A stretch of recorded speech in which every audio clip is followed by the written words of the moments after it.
It was supposed to be a celebration, but it became the night my entire world shattered and then rebuilt itself, as my father's cruel words echoed through that fancy restaurant. What does it feel being the most useless one here? And the laughter of my family followed. Something inside me finally snapped. In that moment, I looked him dead in the eye and said, "How does it feel knowing this useless one won't be paying your bills anymore?" "Hi, I'm Natalie, and for years, I was the invisible ATM for my family. I'm 28, a successful software engineer, but to them, I was just a walking wallet, a convenient scapegoat for all their problems." That evening was the culmination of a lifetime of belittlement and exploitation, a tipping point where I finally chose myself. Growing up in the Thompson household was like walking on eggshells every single day. My parents, Robert and Diane, had this uncanny knack for making me feel inadequate, no matter what I achieved. Straight A's? My father would ask why I wasn't involved in more extracurriculars like normal kids. Won the regional science fair in 8th grade. My mother sighed, lamenting I hadn't put that much effort into my appearance. It was a constant pattern. My successes were always diminished, my flaws magnified and paraded for all to see. Family gatherings were just stages for their favorite routine, the disappointment show, starring their daughter, Natalie. Despite their complete lack of emotional support, I excelled academically. I was desperate to prove my worth, though it felt like I could never reach the impossibly high bar they'd set. When I got a full scholarship to a prestigious university for computer science, my father casually remarked I was lucky and that anyone could get into college these days. My mother, ever the traditionalist, wondered aloud why I hadn't chosen a more suitable career for a woman. College became my escape, a sanctuary from their relentless criticism. Away from them, I thrived. I graduated at the top of my class with multiple job offers from tech companies. I accepted a position at TechSphere, a rapidly growing software company, and quickly proved my value. Within 3 years, I'd been promoted twice and was leading my own development team by the age of 25.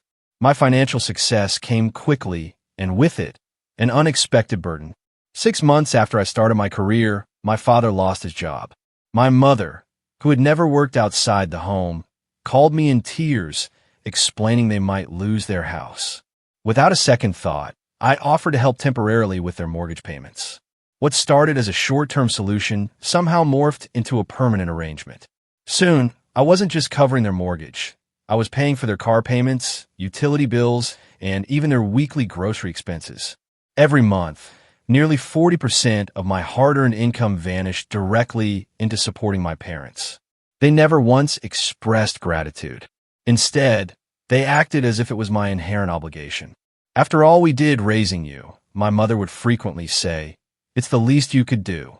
The inconvenient truth that I had largely raised myself, cooked my own meals since age 12, and put myself through college on scholarships seemed to be conveniently forgotten details. Despite my substantial financial contributions, their emotional abuse never subsided. If anything, it intensified. During our weekly phone calls, my mother would pry about my love life, expressing concern that I'd end up alone with all those computers. My father would grill me about my savings, always suggesting I should be making more money by now. Each conversation left me feeling utterly drained and completely worthless. My therapist, Dr. Winters, had been gently suggesting for months that I desperately needed to establish boundaries. "Your relationship with them is fundamentally unbalanced," she'd say.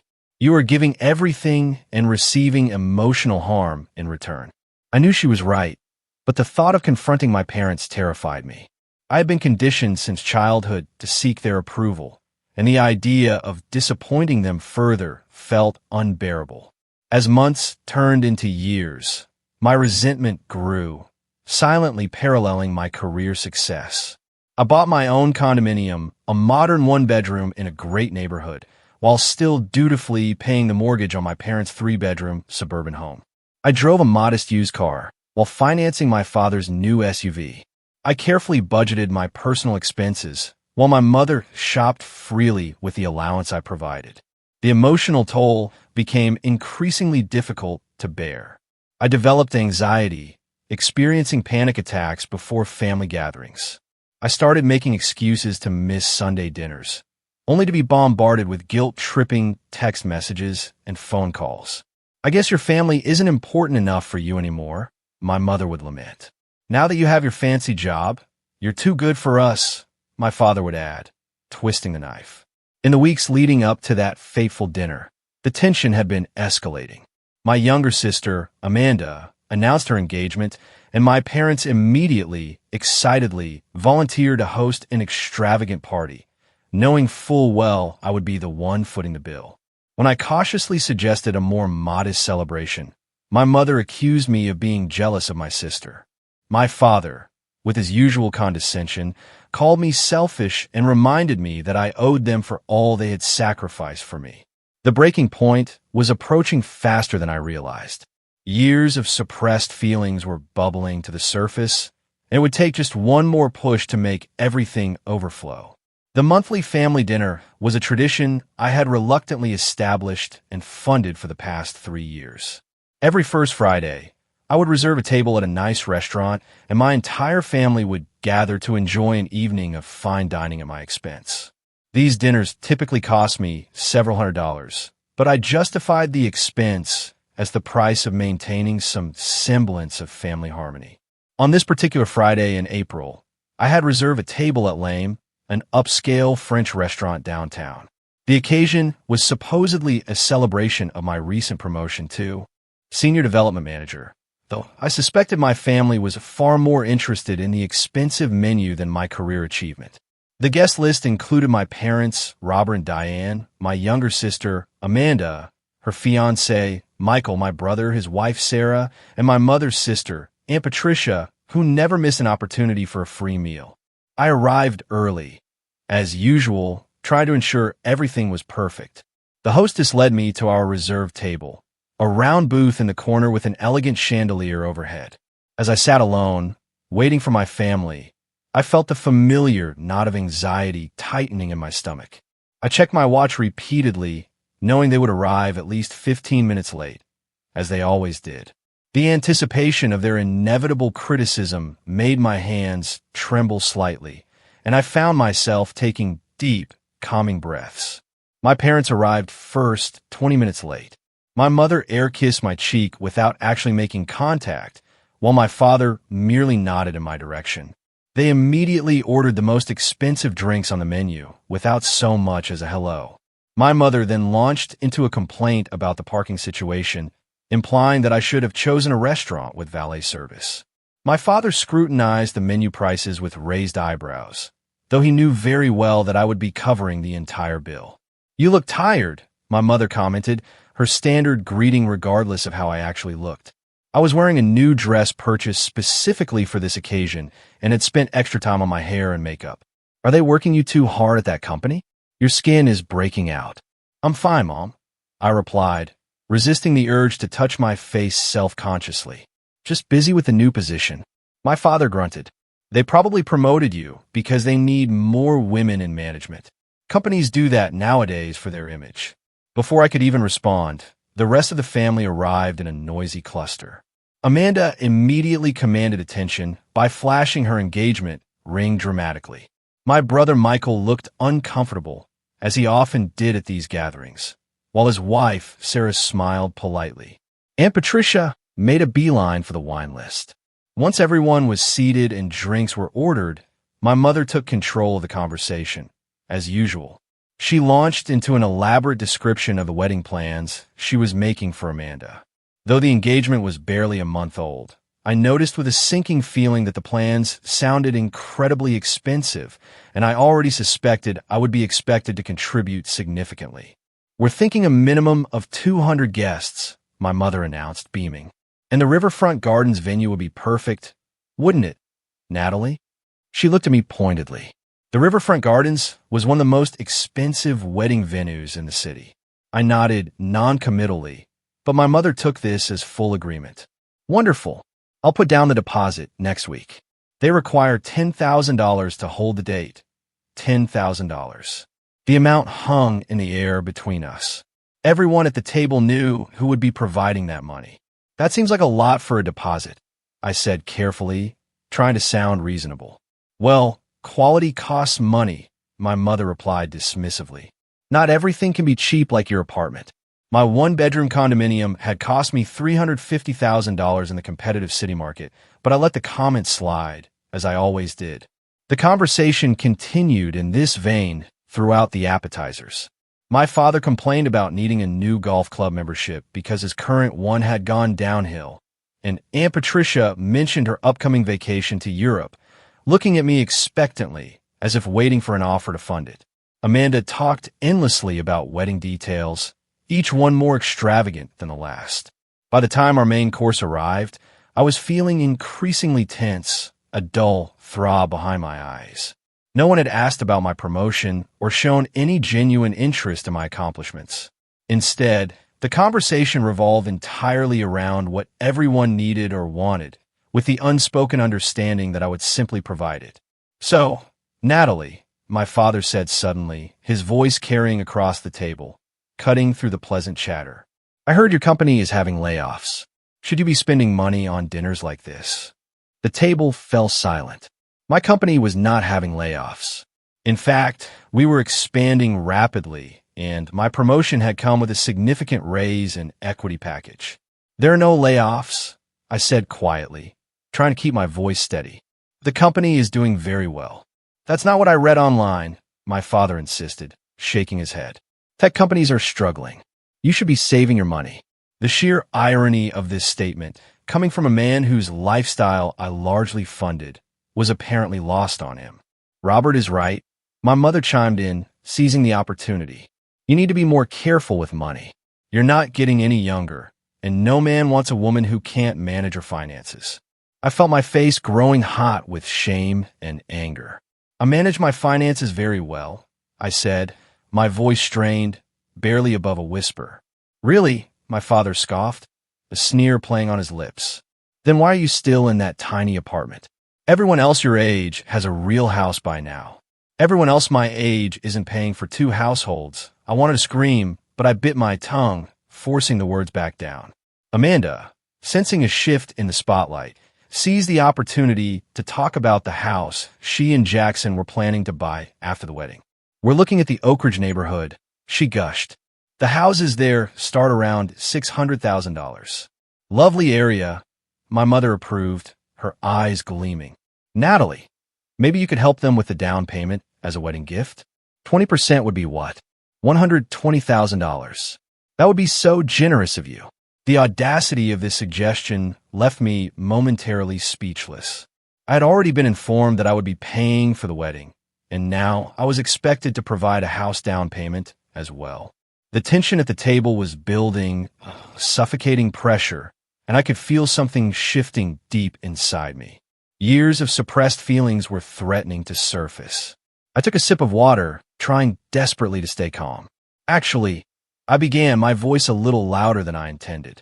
I've been thinking about buying a house myself, maybe in Oak Ridge too. The silence that followed was deafening. My family exchanged wide-eyed glances, clearly disturbed by the idea that I might spend my money on myself for once. Don't be ridiculous, my father finally said, his voice laced with disdain. It was a short, dismissive sound that cut through me like a knife. You don't need a house. What would you do with all that space? It would be wasted on you. Besides, my mother added, her tone saccharine sweet, you need to focus on helping Amanda right now. Her future is just beginning. And what about my future? I asked, surprising even myself with the question, the words tumbling out before I could stop them. My father laughed again, a harsh, derisive sound. He looked around the table, encouraging others to join in his amusement at my expense. Your future. Come on, Natalie. Let's be realistic here. And then came the words that would change everything. Leaning forward with a sneer, he asked, loudly enough for nearby tables to hear, how does it feel being the most useless one here? Everyone laughed. My mother, my sister, my aunt, even my brother Michael gave an uncomfortable chuckle, quickly stifling it.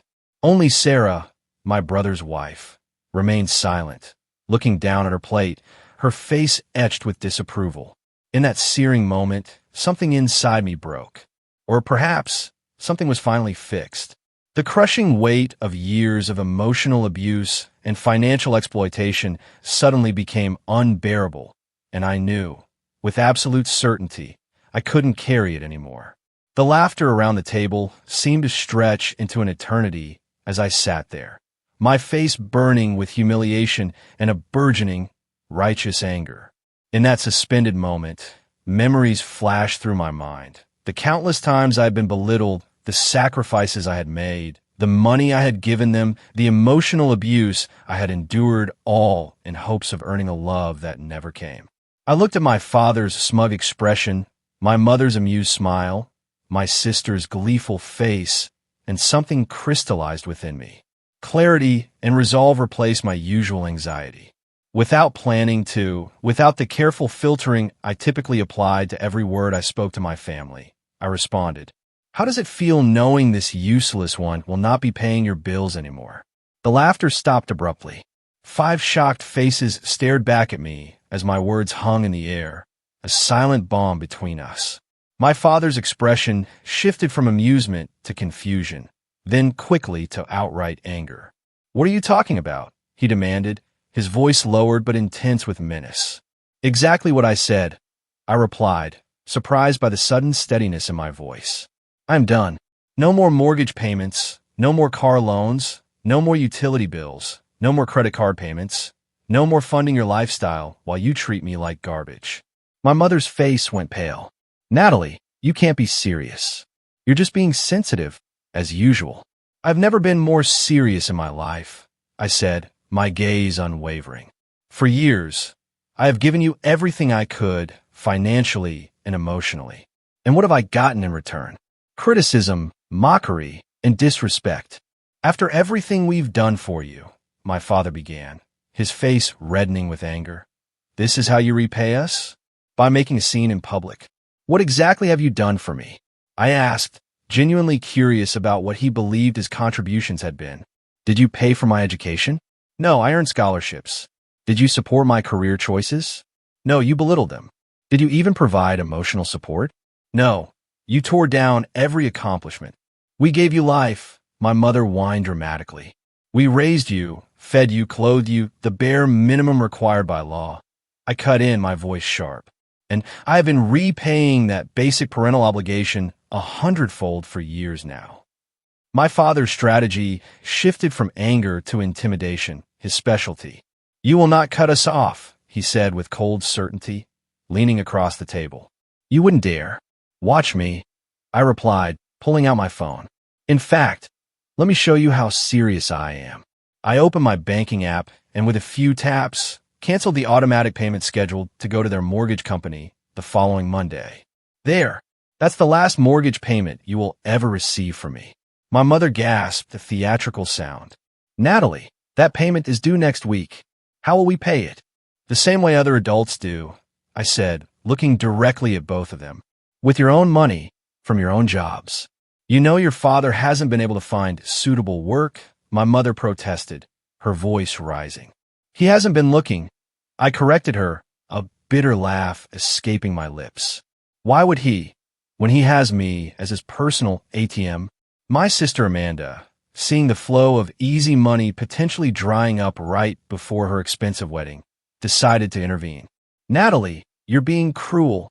Mom and Dad have always supported you. And what about my wedding? You promised."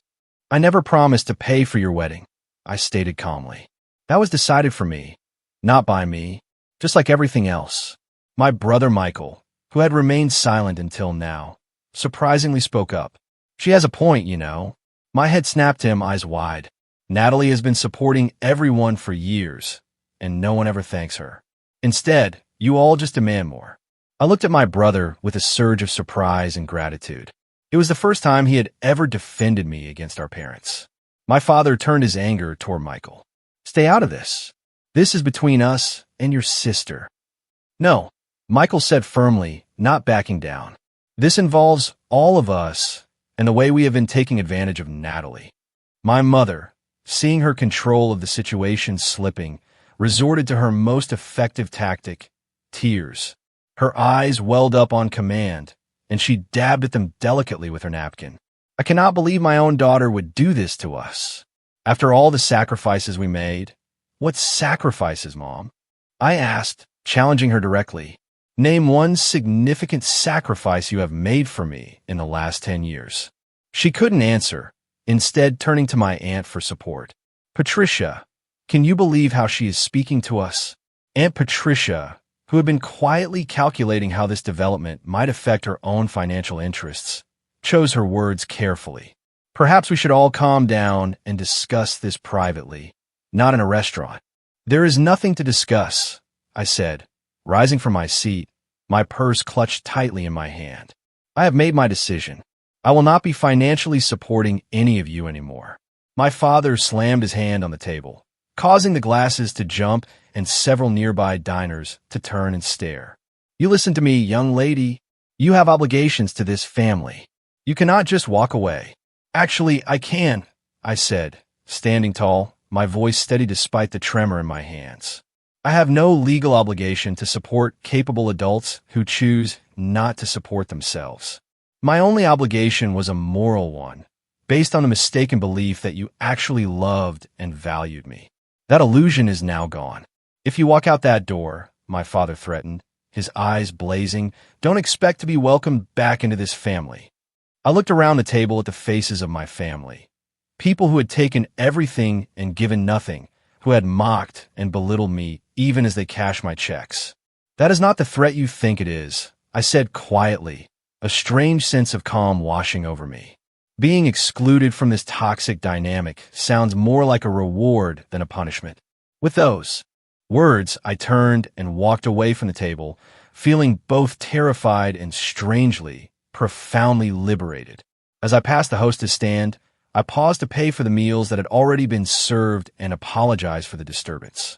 Then I stepped out into the cool evening air, took a deep breath, and felt for the first time in years the crushing weight beginning to lift from my shoulders.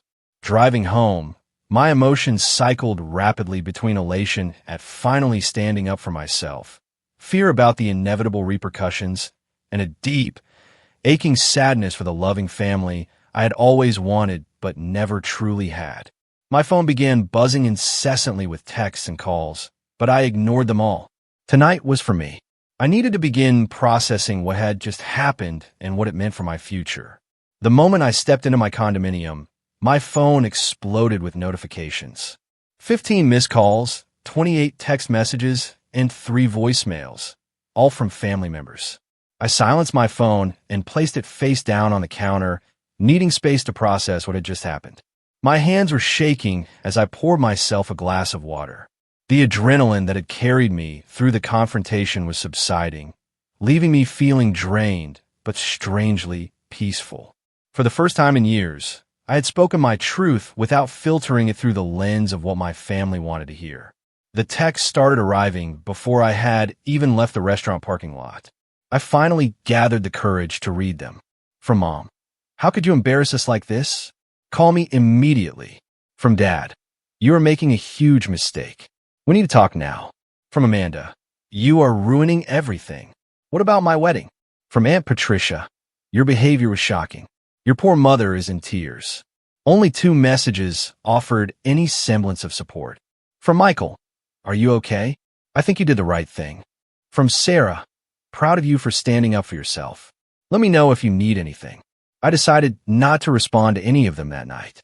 Instead, I ran a hot bath, something I rarely had time to do, and allowed myself to simply exist without the constant pressure of family obligations. The next morning, I called Dr. Winters and scheduled an emergency therapy session for that afternoon. When I arrived at her office, the familiar, calming environment helped settle my frayed nerves. You stood up to your family, she said, not as a question, but a quiet statement, after I recounted the previous night's events. I did. I confirmed, a small, tired smile on my face. And I feel both terrible and relieved. Both reactions are completely normal, she assured me gently. You have disrupted a long-established dynamic, and that is bound to feel uncomfortable, even when it's the right thing to do. We spent the session exploring my feelings of guilt and examining the deeply ingrained beliefs that had kept me trapped in the cycle of financial exploitation.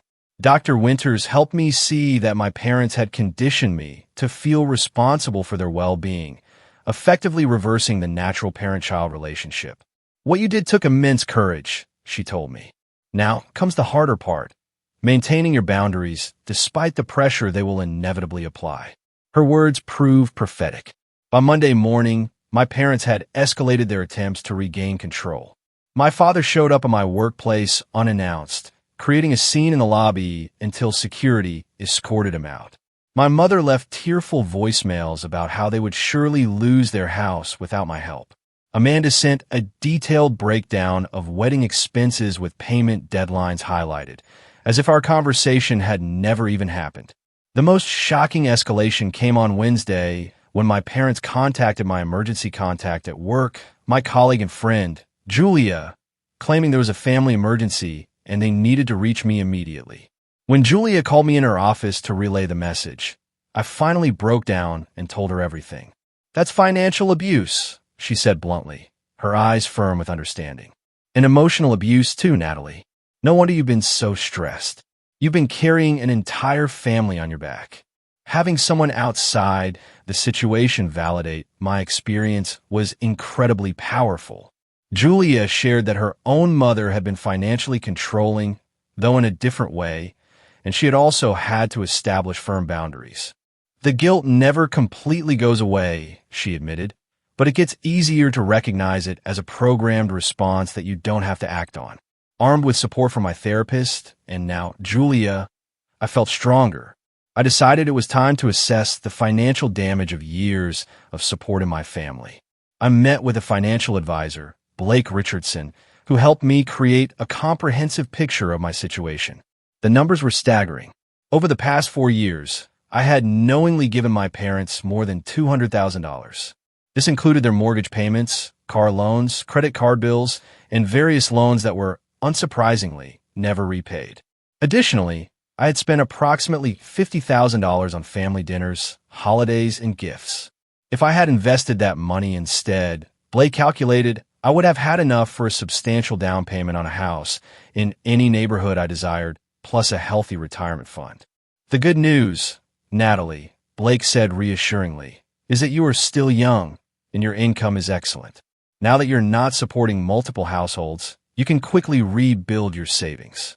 We created a new financial plan focused solely on my goals rather than my family's endless demands.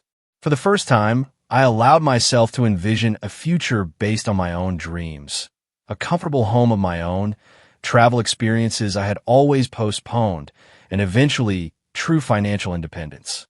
2 weeks after the restaurant confrontation, I received an unexpected piece of mail. It was a bank statement for a credit card I didn't recognize, showing a balance of $22,000. Upon closer inspection, I realized with horror that it was a credit card in my name, but I had never applied for it or used it. I immediately called the credit card company and discovered that the card had been opened 3 years ago, using my social security number and personal information. The address on the account was my parents' house. The customer service representative informed me that regular payments had been made until recently, when 2 payments had been missed. The revelation that my parents had committed identity theft left me reeling.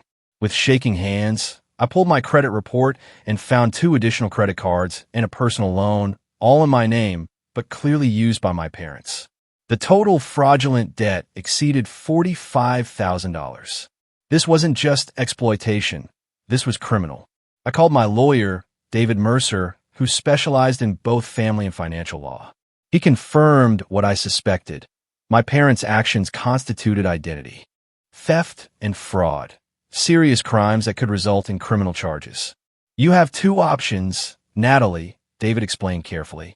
"You can file a police report, which would likely lead to criminal charges against your parents, or you can handle it civilly by disputing the fraudulent accounts with documentation that you did not authorize them." The decision weighed heavily on me. Despite everything, the thought of my parents facing criminal charges was difficult to bear. After careful, agonizing consideration, I chose to dispute the accounts without filing police charges, on the condition that my parents sign a legally binding agreement to repay the legitimate debts they had incurred. Armed with this irrefutable evidence and David's legal counsel, I arranged to meet my parents at a neutral location, a conference room at David's office. When they arrived, their expressions shifted from self-righteous anger to visible discomfort upon seeing my lawyer present. "What is this about?" my father demanded, his bluster already deflating. "Why did you bring a lawyer?" Without preamble, I placed the credit reports and account statements on the table between us. "This is about identity theft and fraud," I said calmly, watching their faces. "These accounts were opened in my name without my knowledge or consent." The color drained from my mother's face. My father attempted his usual blustering denial, but the evidence was undeniable, irrefutable.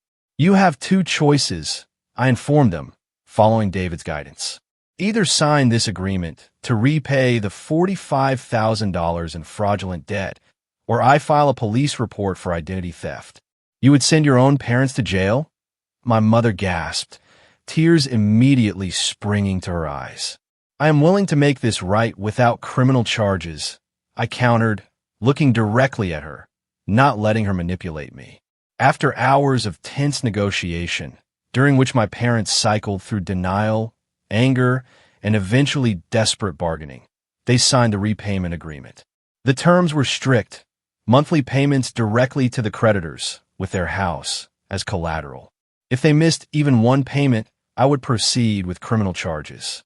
As they left the office, defeated and sullen, I felt no joy in my victory, only a profound sadness for what our relationship had become and a burning anger at their deep betrayal. Yet, beneath those feelings, there was a growing sense of empowerment. I was finally taking control of my life and protecting myself from those who had exploited me for years. That evening, I received an unexpected text from my sister, Amanda. "Can we talk privately?" Not mom and dad. Cautiously, I agreed to meet her for coffee the next day. When we met, I was surprised to find a very different Amanda than the entitled bride-to-be from the dinner. She looked tired and subdued. "I had no idea," she began, her voice quiet, "about the credit cards, the loans, everything they were doing to you. Would it have mattered?" I asked honestly, my heart aching. She looked down at her coffee, swirling it slowly. "I don't know. Maybe not before, but it does now." She paused. "They've been telling everyone that you abandoned the family, that you're selfish and cruel. But Michael told me what really happened. And then I found some of the paperwork for those credit cards while looking for something in Dad's office." For the first time, my sister was seeing our parents clearly, without the filter of favoritism that had protected her all these years. It was a painful awakening. "I'm postponing the wedding," she continued, looking up, her eyes holding a new resolve.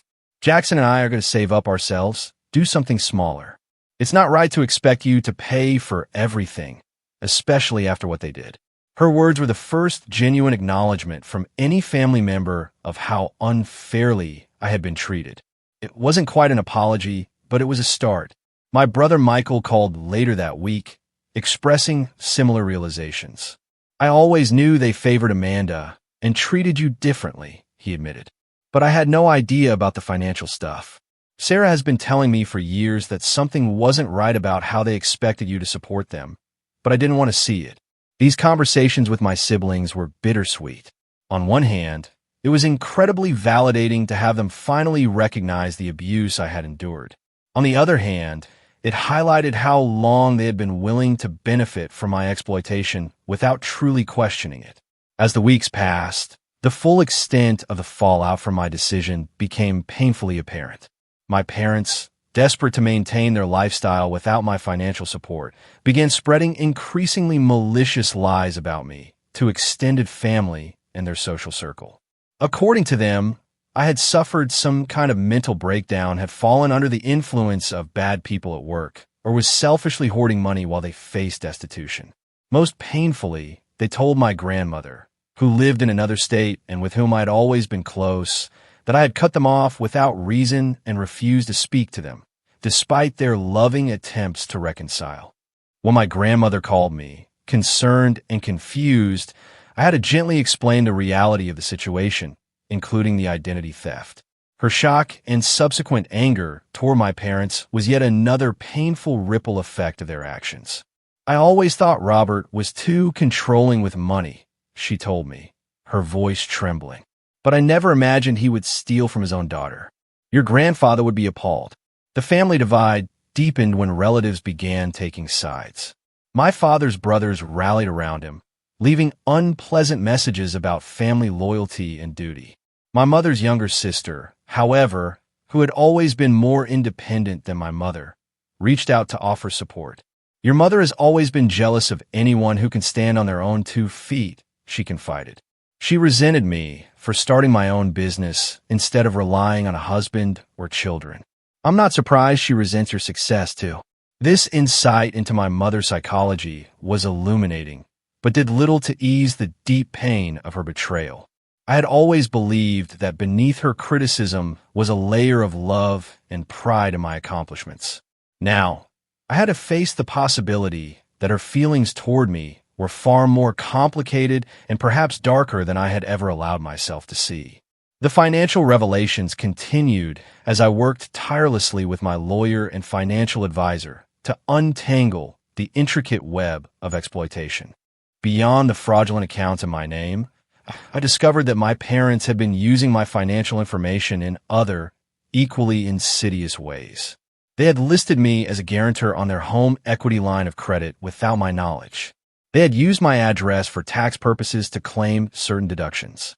They had even attempted to access my retirement accounts by claiming to be me over the phone, though thankfully, the financial institution's security measures had prevented this. Each discovery felt like a fresh betrayal, reopening wounds I was trying desperately to heal. Dr. Winters helped me process these revelations, not as new injuries, but as confirmation that I had made the absolute right decision to protect myself. They're showing you exactly who they are, she said during one particularly difficult session after I learned about the home equity line. Believe them. My meetings with the financial advisor, Blake, took on new urgency as we worked to secure my financial information and prevent any further fraud. We froze my credit, changed all my accounts and passwords, and set up monitoring services to alert me to any suspicious activity. Unfortunately, this kind of financial abuse within families is more common than people realize, Blake told me, his tone empathetic. The betrayal of trust makes it particularly devastating. We calculated that in addition to the more than $200,000 I had knowingly given my parents, they had fraudulently obtained or committed me to approximately $70,000 in additional obligations. The total financial impact on my life approached a staggering $300,000, not counting the lost opportunity cost of investments I could have made over the years. Despite this staggering sum, Blake assured me that my situation was far from hopeless. You have an excellent income, Natalie, and now that you're not supporting multiple households, you can rebuild quickly. Within 2 years, you could be in a better financial position than most people your age. This perspective helped me focus on the future rather than dwelling on what had been taken from me. I committed to a strict financial recovery plan, cutting unnecessary expenses and maximizing my retirement contributions. For the first time, I was saving and investing for myself, not to create a safety net for others. 3 months after the confrontation at the restaurant, I received an email from my father. The subject line read, "Reconciliation," but the content quickly revealed a very different purpose.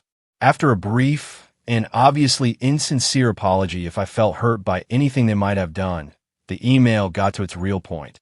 They were facing foreclosure on their house and needed my help one last time. The old me would have immediately responded with an offer of assistance, sacrificing my own financial health to rescue them yet again. The new me, strengthened by therapy and supported by genuine friends, recognized the manipulation for exactly what it was. I forwarded the email to David, my lawyer, who confirmed that under our agreement, my parents were required to sell their house to pay off the fraudulent debts before facing foreclosure. They're trying to circumvent the legal agreement, Natalie, David explained. If they contact you again about financial matters, direct them to me. I sent a brief, factual response, referring them to the signed agreement and David's contact information. Within hours, my mother called, crying hysterically about becoming homeless. When I calmly reiterated that they needed to speak with my lawyer, her tears dried up instantly, replaced by cold fury. "You always were a selfish child," she hissed, her voice venomous. "After everything we did for you, this is how you repay us?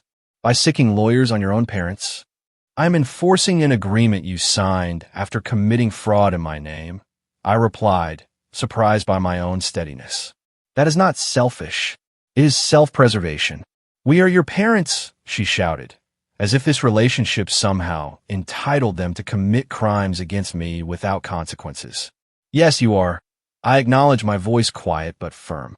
"And that makes your betrayal even worse." I ended the call and immediately contacted Dr. Winters, who helped me work through the renewed guilt and doubt my mother's call had triggered. "They're using the parent card as a weapon," she observed. "But being parents gave them responsibilities toward you, not unlimited rights to exploit you." Meanwhile, my brother Michael revealed that our parents had been pressuring him to talk sense into me and convince me to help them keep their house. They had also approached my sister Amanda with the same request, suggesting that if she could persuade me to rescue them financially, they would help with her wedding after all. "They're trying to use us against each other," Michael said disgustedly. "They haven't changed at all." The most surprising development came when Jackson, Amanda's fiancé, contacted me directly. We had never been particularly close, but he wanted to meet for coffee to discuss something important. When we met, he seemed nervous but determined. "I need to tell you something about your parents," he began, his gaze serious. "Last year, before Amanda and I were even engaged, your father approached me with a proposition. He suggested that if I married Amanda, the family would benefit financially because you would pay for everything." I stared at him, stunned into silence by this revelation. "What?" I whispered, unable to believe what I was hearing. Jackson nodded uncomfortably. He implied that marrying into your family was a good move because you were the cash cow who would ensure everyone was taken care of. I was horrified, but Amanda assured me it wasn't like that you were just generous with family. The calculated nature of my father's thinking, the way he had viewed me not as a daughter, but as a resource to be exploited and even used as a bargaining chip in others' relationships, left me speechless. "I wanted you to know," Jackson continued, his voice softer, "because Amanda and I are trying to build an honest relationship, and keeping this secret felt wrong. Plus, after what they did with those credit cards," he shook his head, his face grim. "You deserve to know the truth." This conversation with Jackson was the final, undeniable piece of evidence I needed to fully accept that my relationship with my parents had never been what I pretended it was. They had not seen me as a daughter to love and support, but as a useful tool to exploit for their own benefit. That night, I wrote a long, heartbreaking letter that I never intended to send, pouring out years of hurt, disappointment, and anger. The act of putting these raw feelings into words was profoundly cathartic, allowing me to acknowledge the depth of my pain without directing it at anyone. When I finished, I felt lighter, as if I had finally put down a burden I had been carrying for decades. 6 months after the confrontation at the restaurant, my life had transformed in ways I never could have imagined. Free from the financial burden of supporting my parents and the emotional burden of seeking their approval, I discovered spaces within myself for new growth and genuine connections. My therapy sessions with Dr. Winters shifted from crisis management to deeper healing work. We explored the childhood patterns that had shaped my people-pleasing tendencies and worked on developing a stronger sense of self-worth that wasn't tied to external validation or productivity. "You are inherently valuable," Dr. Winters would remind me. "Not because of what you provide to others, but simply because you exist." This concept was revolutionary to someone who had been raised to believe my worth was measured by my usefulness to others. Gradually, I began to internalize this new perspective, making decisions based on my own needs and desires rather than constantly anticipating what others expected of me. One of the most significant changes was the development of a genuine support system outside my immediate family. Julia, my colleague, who had supported me during the initial crisis, became a close friend. We began meeting weekly for coffee, sharing our experiences with difficult family dynamics and celebrating our small victories in establishing healthier patterns. I also joined a support group for adult children of emotionally abusive parents, where I found community with others who truly understood my experiences. The validation and shared wisdom of this group accelerated my healing in ways individual therapy alone could not have accomplished. The hardest part for me was accepting that I could not change them. Shared one group member whose story resonated deeply with mine. Once I stopped trying to earn their love and focused on loving myself, everything shifted. As my inner circle transformed, so did my living situation. With my new financial freedom, I decided to sell my condominium and purchase a small house in a neighborhood I truly loved. The process of creating a home that reflected my taste and priorities became a physical manifestation of my emotional journey.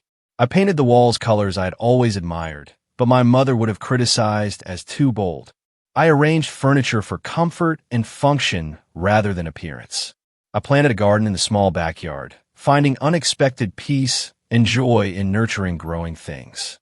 My parents, meanwhile, were forced to downsize significantly after selling their house to comply with our legal agreement. They moved into a 2-bedroom apartment, and for the first time in decades, my father began actively looking for employment. According to Michael, who maintained limited contact with them, the transition was difficult and frequently blamed on me. Dad complains constantly about having to work at his age, Michael reported after a brief visit to their new apartment. Mom keeps saying they wouldn't be in this situation if their daughter hadn't abandoned them. Though these reports still stung, the pain was duller now, more a sad acknowledgement of what could never be than an acute wound. I maintained my boundaries, firmly redirecting any direct contact about financial matters to my lawyer and limiting other communication to brief, factual exchanges when absolutely necessary. As the months passed, my parents made several attempts at reconciliation, though their definition of making amends never included genuine accountability for their actions or behaviors. Each attempt followed a predictable pattern: initial warmth and vague apologies, followed by subtle hints about their financial difficulties, culminating in direct requests for assistance when the earlier approaches failed. Dr. Winters helped me recognize these patterns and respond appropriately, acknowledging any genuine effort at connection while firmly maintaining my boundaries around financial support. They need to experience the natural consequences of their actions, she reminded me. That is how real change happens, if it's going to happen at all. The approaching holiday season presented a new challenge. Thanksgiving had always been spent at my parents' house, with me providing the food and often the cooking, all while enduring criticism about everything from the moistness of the turkey to my personal life choices. This year would be different. After careful consideration, I declined my parents' invitation, which had come with guilt-inducing references to possibly our last Thanksgiving in this apartment if things don't improve. Instead, I accepted Julia's invitation to join her family celebration. The contrast was illuminating. Julia's family welcomed me warmly, engaged me in genuine conversation, expressed interest in my life without judgment, and thanked me sincerely for the pie I had contributed. There were no backhanded compliments, no thinly veiled criticisms, no tensions simmering beneath forced politeness. Is it always like this? I asked Julia quietly as we helped clean up after dinner. Like what? She asked, genuinely confused.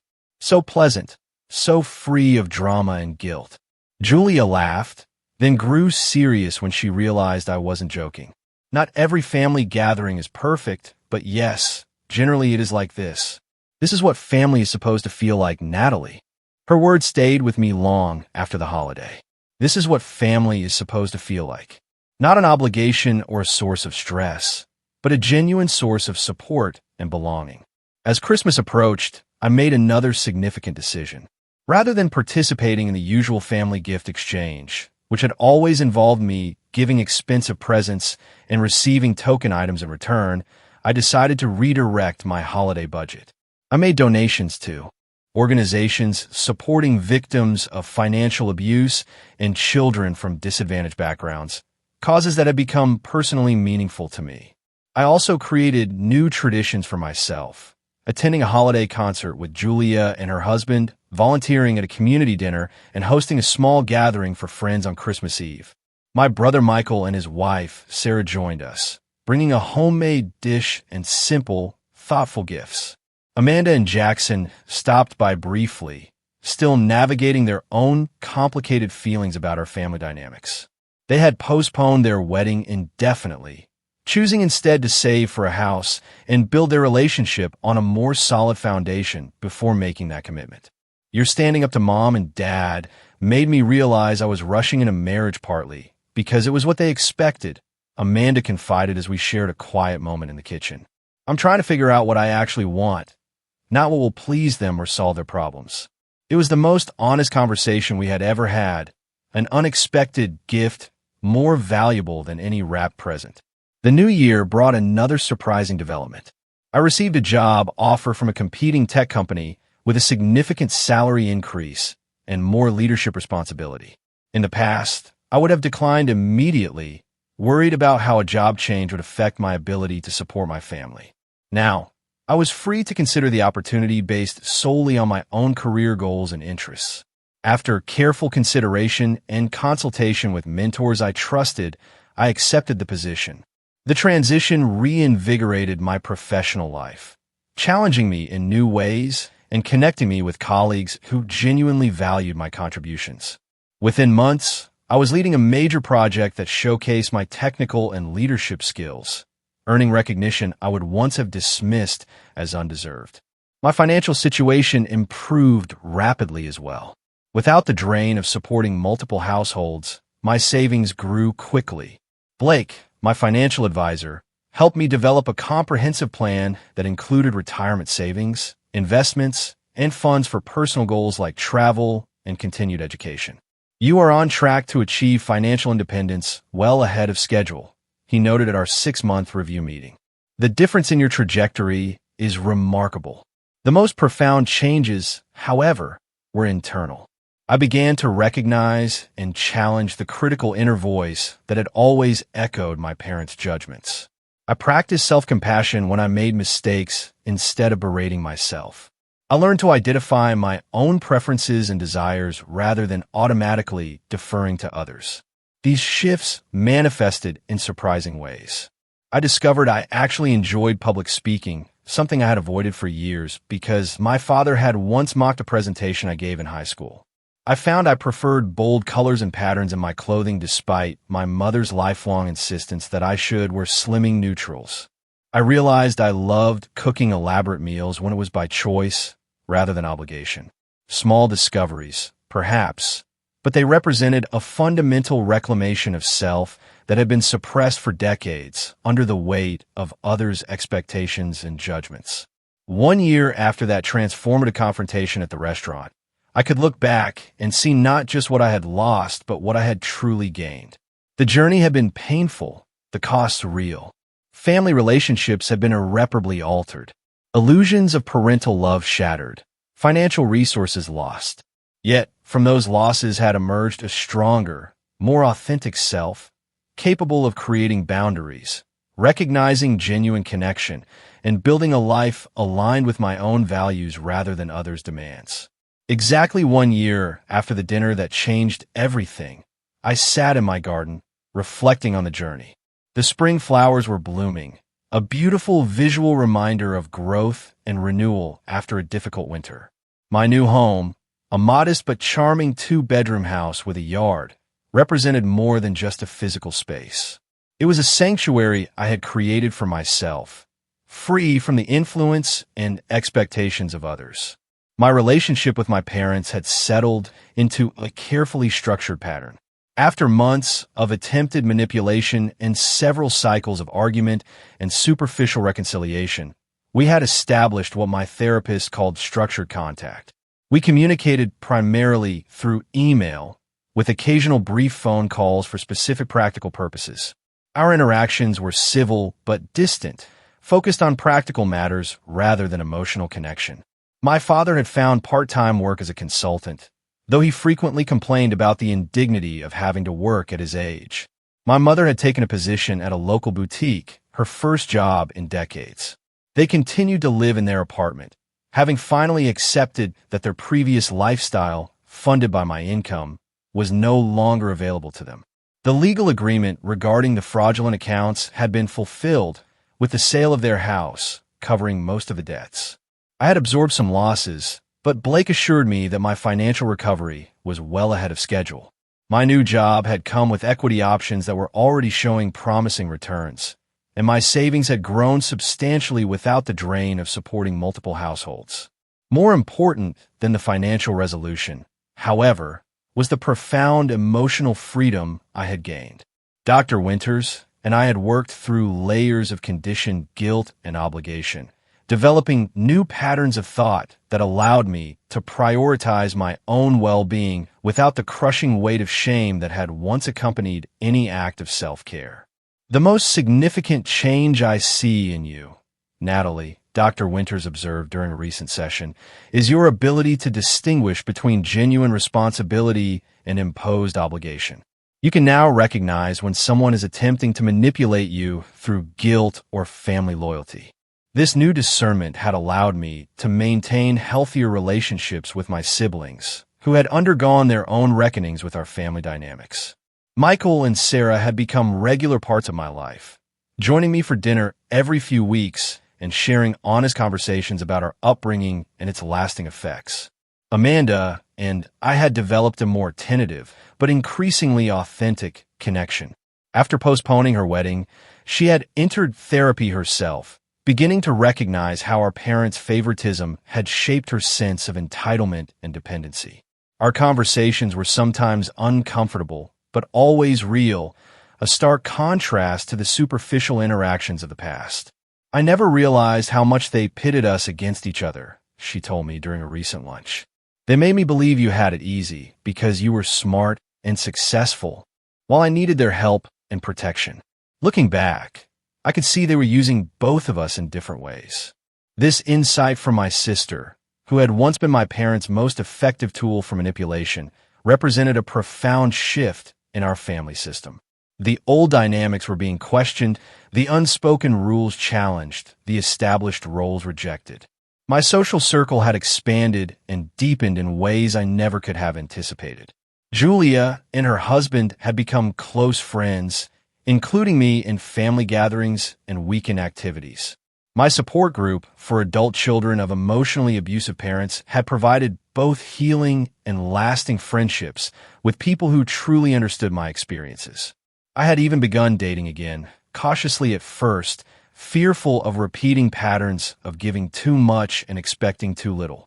Thomas, a software architect I met through a professional conference, was patient with my careful boundaries and respectful of my journey.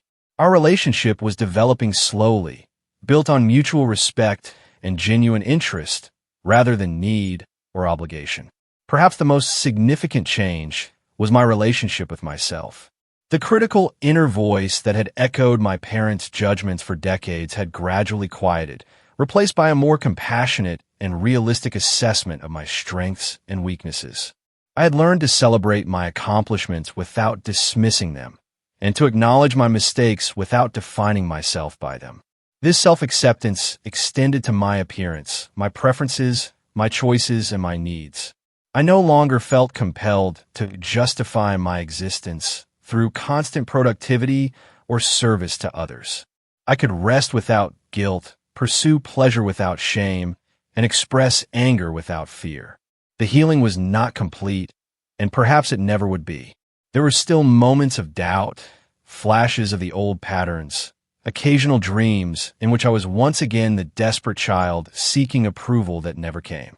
But these moments no longer defined me or determined my choices. They were echoes of the past, not dictates for the present or future. As I sat in my garden on that anniversary, I reflected on the lessons of this difficult journey. True family is defined by mutual respect and support, not by blood or obligation. The people who had stood by me, validated my experiences, and respected my boundaries had proven to be more family to me than those who share my DNA but exploited my loyalty. Setting boundaries is not selfish. It is essential for healthy relationships. By establishing and maintaining clear limits on what I would accept and provide, I had created space for more authentic connections based on mutual care rather than exploitation. Financial independence is a form of self-protection. By securing my own resources and ensuring they were used according to my values and priorities, I had gained freedom from manipulation and control. Healing requires both separation and connection. Distancing myself from toxic relationships have been necessary, but equally important was building new, healthier relationships that demonstrated what genuine care and respect looked like. Self-worth is inherent, not earned through service or sacrifice. This was perhaps the most difficult lesson, requiring daily practice and reinforcement to counter decades of contrary messaging. Yet, it was also the most transformative, reshaping how I moved through the world and related to others. These lessons had come at a high cost. The illusion of unconditional parental love had been shattered. Family relationships were permanently altered, years of financial resources lost. Yet, what I had gained was far more valuable. Authentic self-knowledge, genuine connections, and the freedom to create a life aligned with my own values rather than others' expectations. As the sun began to set, casting long shadows across my garden, I felt a deep sense of peace. The journey was not over, but the hardest part was behind me. The path forward, while not always clear or easy, was finally mine to choose, guided by my own wisdom and surrounded by people who truly wish me well. If you've ever struggled with setting boundaries with family, thank you for listening to my story. What would you have done in my place? Let me know in the comments.